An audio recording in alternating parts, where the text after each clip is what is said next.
আমরা জানতে পারি উত্তর রাঙ্গামুড়া ব্যাংসাগর এলাকাতে একটি নাবালিকা মেয়ের সঙ্গে ধর্ষণকাণ্ড সংঘটিত হয়।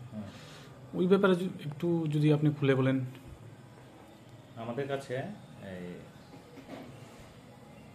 সকালবেলা খবর আসে যে উত্তর রাঙ্গামুড়া ব্যাংসাগর এলাকাতে পার্শ্ববর্তী এলাকার এক ছেলে এক বাড়িতে অবৈধভাবে প্রবেশ করে এবং ওই মেয়েটা স্কুলে যাওয়ার জন্য স্কুলের ড্রেস পরিধান করছিল।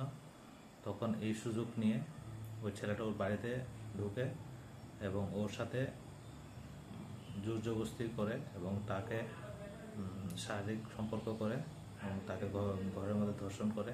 তো এই খবর পাওয়ার সাথে সাথে আমরা পিয়ারবাড়ি থানা স্টাফ এবং রাঙ্গামুড়া থানা স্টাফ আমরা ঘটনাস্থলে যাই এবং ওই ছেলেটাকে আমরা আটক করি। ওই ছেলেটার নাম মোহাম্মদ আলী, উত্তর রাঙ্গামুড়া ব্যাংসাগর এলাকাতে বাড়ি।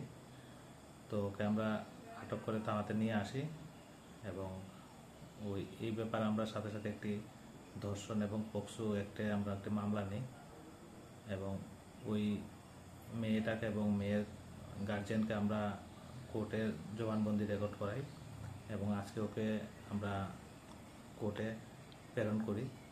তো ও এখন জেল কাস্টডিতে আছে।